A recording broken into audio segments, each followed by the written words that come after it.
कभी सुंदरकांड पढ़िए, हनुमान जी ने रावण को जब समझाना शुरू किया, एक के बाद एक तर्क दिए।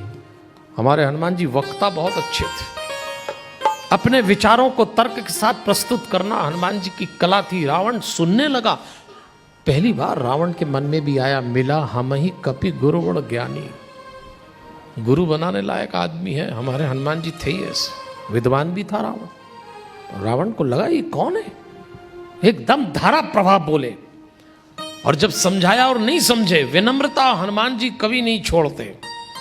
बलशाली होने का ये मतलब नहीं कि आप अहंकारी हो जाएं। और जब समझाया तो रावण को अचानक याद आया, मेरे बेटे को मार दिया इसने, आदेश दिया इसका वध कर दो। और जैसे ही लोग दौड़े तो विभीषण आ गए, और विभीषण ने कहा ये क्या कर रहे हैं, ये दूत है और दूत का वध नहीं किया जाता। और रावण ने कहा ठीक है, इसकी पूंछ में आग लगा दो। और जैसे ही रावण ने कहा पूंछ में आग लगा दो, हनुमान जी ने मनी मन सोचा ये खूब रही। वो राक्षसी कह रही थी कि सपने में मैं लंका जलाने वाला हूं और मेरे पास तो माचिस के भी पते नहीं, फिर कहां से जलाता, पर ये तो खुद ही व्यवस्था कर रहा है। और जामवंत ने मना किया था कि हिंसा नहीं चलेगी, पर अपने को तो कुछ करना नहीं। भगवान को प्रणाम किया, प्रभु आप भी खूब मदद करते हैं, बस यही भगवान का भरोसा है। भगवान आपकी मदद इस संसार में कभी नहीं करेगा, सामने वाले की बुद्धि आपके पक्ष में फेर देगा। आपको तो आपका ही करना है, ये नहीं करेगा कि तू बैठ प्यारे खा मैं करता हूं। आपके हित में सामने वाले की बुद्धि पलटता है भगवान, आपके हित में, अगर आप सही हैं तो। रावण की बुद्धि बदल दी। रावण ने कहा आग लगा दो, हनुमान जी ने कहा ये ठीक है। बस हनुमान जी ने पूंछ बढ़ाई।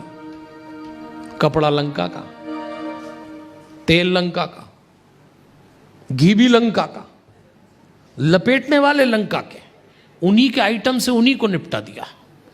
तो यही हमारे हनुमान जी कहते हैं, अपनी जेब का माल कम खर्च करना चाहिए। दुष्टों का धन ऐसे ही निपटाया जाता। इसको अंग्रेजी में मैनेजमेंट की भाषा में कहते हैं 100% स्पॉन्सरशिप। दूसरे से ही लिया, अपने को जेब से क्या कर। और जैसे लपेटना शुरू किया सबने, हनुमान जी देखते रहे। और हनुमान जी ने विचार किया, क्योंकि लंका के लोगों ने हनुमान जी पे लात मारी, कपड़ा लपेटते हुए हनुमान जी के ऊपर थूका, धूल उड़ाई। हनुमान जी कुछ नहीं बोले। हनुमान जी ने कहा तुमको जो कुछ करना था तुमने कर लिया, मेरा समय शुरू होता है अब। और हनुमान जी कूदे, एक खिड़की पे चढ़ गए, अटारी पे चढ़ गए। और जब चढ़े अटारी पे तो राक्षसों की निशिचर स्त्रियां घबराईं। उनको लगा ये क्या हो गया, और विशाल रूप लिया। अब तो तुलसीदास जी को मजा आ गया।